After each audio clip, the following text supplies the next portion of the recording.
आम खाने वाले चूहे। गर्मियों की छुट्टियां चल रही थी और बच्चे आम ना खाए ऐसा तो हो ही नहीं सकता। गट्टू चिंकी भी गर्मियों की छुट्टियों में आम की रट लगाए थे। पापा चलो ना मार्केट, आम लाने हैं।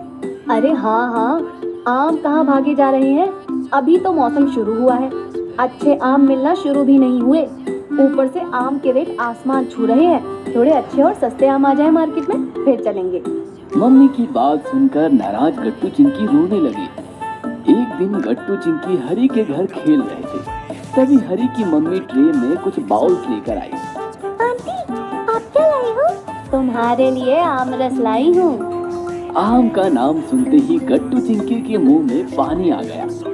दोनों ने आम रस उठाया और देखते ही देखते सारा आम रस सुर करके पी गए। अरे आराम से, लगता है तुम लोगों ने अभी तक आम नहीं खाए। हाँ आंटी, मम्मी पापा तो आम लाने का नाम ही नहीं ले रहे हैं। अरे हम भी कहाँ मार्केट से लाए हैं, हरी के दादा दादी जी ने भेजे हैं गांव से। देसी आम हैं। मार्केट में तो बढ़ा चढ़ाकर आम बेचे जा रहे हैं, ऊपर से कौन कौन सा पाउडर डालकर पकाते हैं हमें क्या पता। इसलिए हम हर साल गांव से ही आम मंगाते हैं। आंटी हमारे मामा जी के यहाँ भी आमों का बड़ा सा बागीचा है। हम गर्मियों की छुट्टियों में ननिहाल जाकर खूब आम चूसते हैं। पता नहीं इस साल जाने का मौका मिलेगा भी या नहीं। इधर डोरबेल बजी तो मम्मी ने दरवाजा खोला। बाहर एक आदमी काफी सारी पेटियों के साथ खड़ा था। मैडम, मैं आम की डिलीवरी देने आया हूँ। ये सुनकर मम्मी पापा दोनों चौंक गए। अरे हमने तो आम नहीं मंगवाए थे। मैडम, मैं जन्नत फ्रूट मार्केट से आया हूँ। हमने आपके मायके जाकर आपके भैया साथ से आम खरीदे थे। उन्होंने आमों की कुछ पेटियां आपके घर पहुंचाने को कहा था। वहीं आपके मायके वाले आम डिलीवर करने आया हूँ। ये सुनकर मम्मी पापा खुश हो गए। अरे वाह वाह, गट्टू चिंकी के मामा ने आम भेजे हैं, मतलब अब गट्टू चिंकी को कोई नहीं रोक सकता। ऐसे कैसे? एक साथ इतने सारे आम देखेंगे तो सारी पेटियां एक दिन में ही खाली कर देंगे और फिर बीमार पड़ जाएंगे। ऐसा करते हैं, ये आम की पेटियां स्टोर रूम में छिपा देते हैं।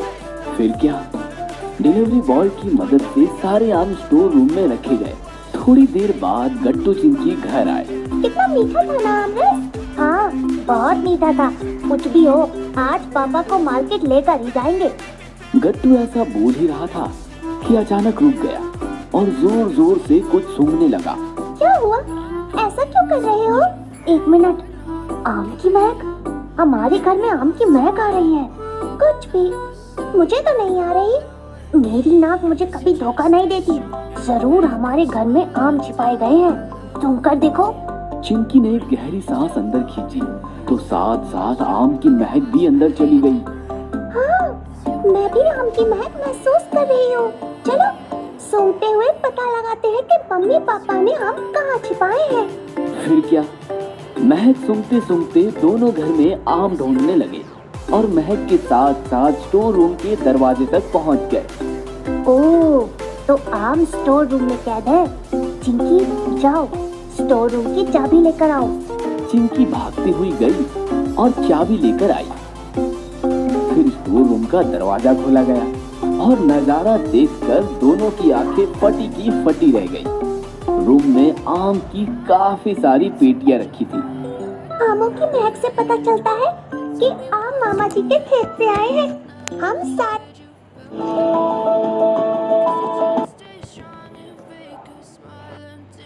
अरे आम चट न कट जाए, इसलिए मम्मी ने आम यहाँ छिपाए हैं। शेर के मुंह को आम रस लग चुका है चिंकी, अब उसे कोई नहीं रोक सकता।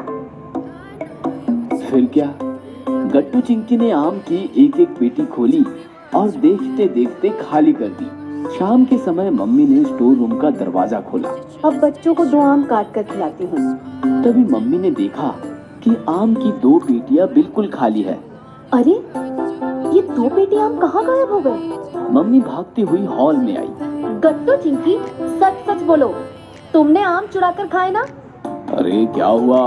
2 पेटी आम गायब है। क्या मम्मी आप, हमें थोड़ी पता है कि आम स्टोर रूम में है, और है भी तो चूहे खा गए होंगे, हमने थोड़ी खाए हैं। तभी मम्मी का ध्यान गट्टू चिंकी के कपड़ों पर पड़ा।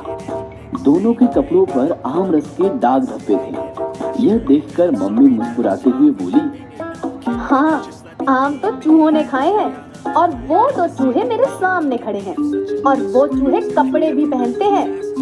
ये सुनकर घट्टू चिंकी ने एक दूसरे की तरफ देखा और फिर अपने अपने कपड़े नोटिस किए और आम रस के दाग देखकर दोनों शर्मिंदा होकर बोले, शिट, ये दाग मिटाना तो हम भूल ही गए। डोंट वरी चूहों, दाग अच्छे हैं